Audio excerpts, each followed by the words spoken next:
Hey, thanks for joining me again. I'm RetroJeff, and this is our second topic of things that come in on the RetroNew Podcast. And this week it was about the Intellivision Amico. What do I think about the drama that's going over? It's getting a lot of hate, it seems like. It's getting a lot of cultish fan base. I think that's a straight YouTube thing. I don't think it's real. To understand the Amico, you have to understand Intellivision and where it came from. You have to understand Tommy Talerico and who he is. The Intellivision was a brand from Mattel Electronics, the Barbie doll company Mattel.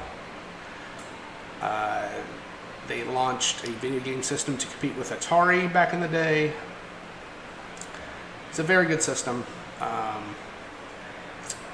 but overall it really failed to make a dent in Atari's market, and the video game crash all but doomed it. Mattel spun it off. There for a little while it became NTV instead. Obviously it never came back as a competitor to anything. But it did have two things under its belt. One, Intellivision invented voice in video games with the IntelliVoice. There's a little box that you connect to your Intellivision, a voice synthesizer, and it gave certain games ability to talk. Also, they had an internal development crew, which outside of Atari was unheard of. Coleco didn't have one, and Magnavox didn't have one. And these guys were known as the Blue Sky Rangers, who would eventually carry on the legacy and the brand of Intellivision up until PlayStation 2. They had a compilation called Intellivision Lives. On the other side of this, you had Tommy Talerico. If you've played video games in the last 25, 30 years, you've probably heard of his work. Even if you didn't know it was by him, he's worked on countless games for countless different companies on every system. So, like I said, chances are you heard of him. He's also co-hosted a couple of shows back on the old G4 network, Judgment Day, and I believe the other was the Electric Playground, maybe. And he also does a lot of his own work live. It's called Video Games Live. You can look it up on YouTube. Him with a band as well as an orchestra get up and do live renditions of the game, the music from the games that you've played. So it's a really cool thing. He really is a legend of this business. Outside of, can't remember his name, Umatsu, I think he is from Squaresoft, that does a lot of the music for Final Fantasy. It's hard to come up with another sound guy, a composer, and things like that meant so much to video games. But he eventually came into somehow acquiring the Intellivision brand, and he wants to relaunch it. As it turned out, kind of like me, he has fond memories of the Intellivision back in the day. There wasn't many of us, and I believe it was this month, October of 2018, where he first unveiled the Intellivision Amico, with its cool controllers and RFID, kind of like something similar to what Atari SA was doing with the VCS, except for that was more of a built-in mini PC, where the Amico is its own dedicated thing. I know back then he wanted to keep it around the $150 to $180 range, but 3 years and a pandemic later, things gotten pretty tight. I know now he's thrown in 6 games, 2 controllers, and it's supposed to go for $250. However, again, it's been 3 years and we don't have it. A lot of the detractors will say, oh, it's a scam, or, Tommy lies about this, or, people like it just because Tommy's paying them attention. Look, I think it's a fun little thing. It's a product like any other. If it appeals to you and you like it, go for it. If you don't even know what the Intellivision was, you look at it, you see a bunch of, oh, well, we can download that on our phones, then do that and leave it be. I don't understand this mindset of let's badmouth everything, if it doesn't appeal to you, it doesn't appeal to you. What can I say? I can go all the way back and say I was an NES guy. The Sega Master System never appealed to me. That doesn't mean Sega should never exist. Come on.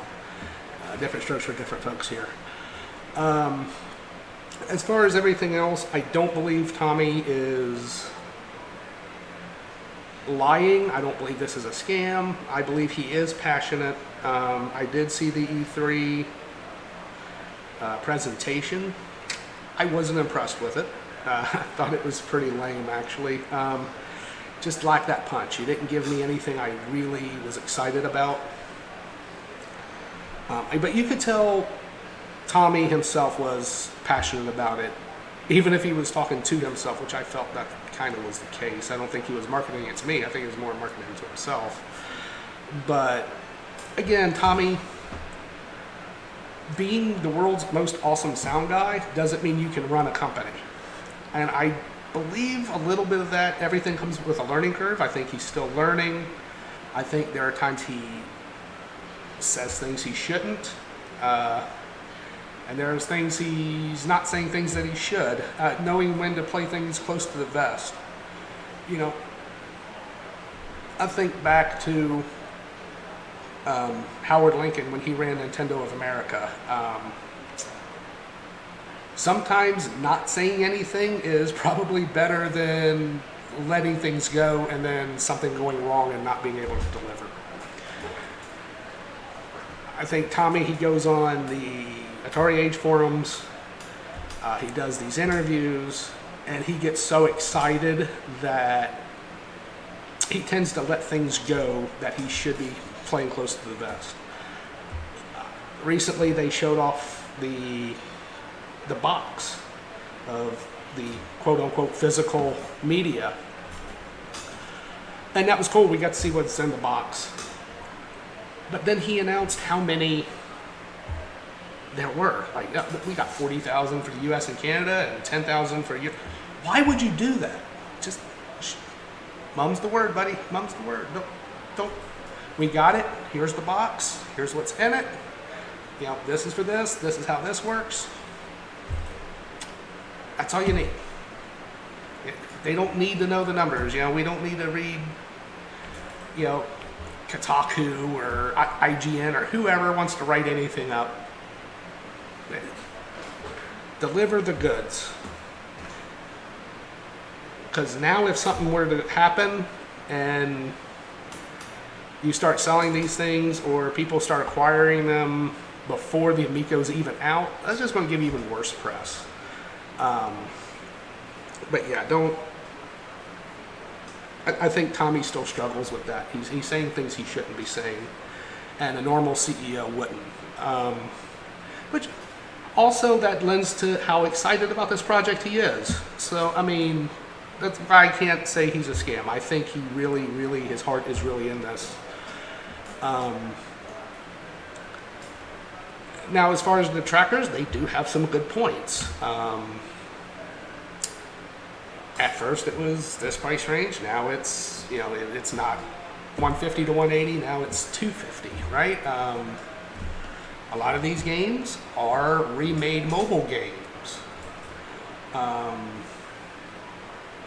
He can say he's not competing with the Nintendo Switch or Microsoft Xbox or whatever. But when you're releasing a video game that's going to have shelf space at your local Walmart, Target, Best Buy, or I have to make a decision on what do I want to buy, yeah, it is competition. Do I spend $250 on Amico, or do I take that $250 and buy a Switch Lite? Do I take that $250 and buy if I can find one, add $50 to it and get, Xbox Series S, which can be an emulation beast and do so much more than an Amico. And just coming out and saying we don't have the budget of a Nintendo or a Sony, of course you don't. No one expects that.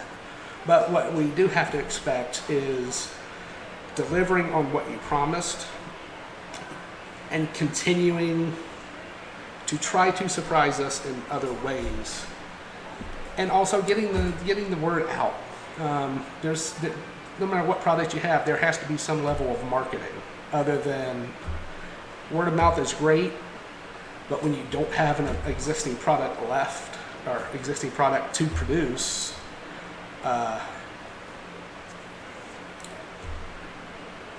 you have to appeal to me. And I don't believe Intellivision is appealing to,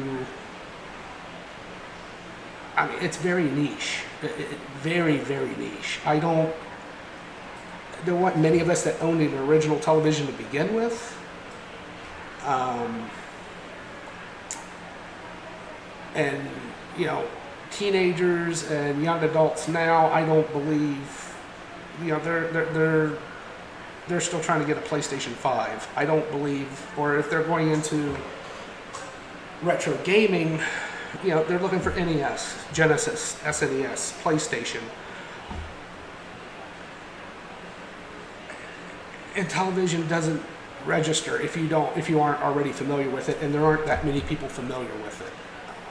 I think that is the weakness that Tommy Talerico is doing right now. I think he's appealing to people who already know, but he's not getting a broad enough appeal. So I would like to see more of that. And hey, yeah, the detractors could be 100% right. This could be wrong. The Amico can come out and flop. Or this chip shortage that's also affecting General Motors, Ford, Sony, and Microsoft.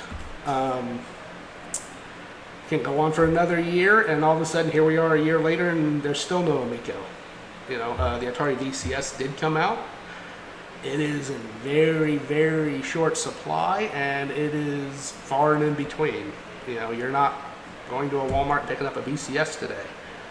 And even then, that's costing you $500.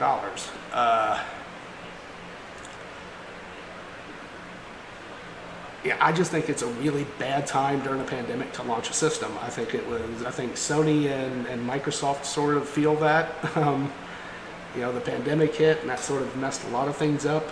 I think this really kicked Atari SA and Tommy Talerico here in Intellivision. That's really holding them back. And again, I hope we come out of it, and not just for video game's sake, but for all of our sakes, right? But I don't know. It'll be interesting, but I don't hate it. I don't, but I'm not crazy about it either. I would just say this, that Tommy Talerico still has something to do to pull me in, even as an original Intellivision. And I actually commented on one of his posts on Atari Age, saying, one word, iMagic, but that doesn't just go for Tommy Talerico and the Amico. That also goes for Atari SA. I think a lot of iMagic properties end up getting bought out by Activision, I believe.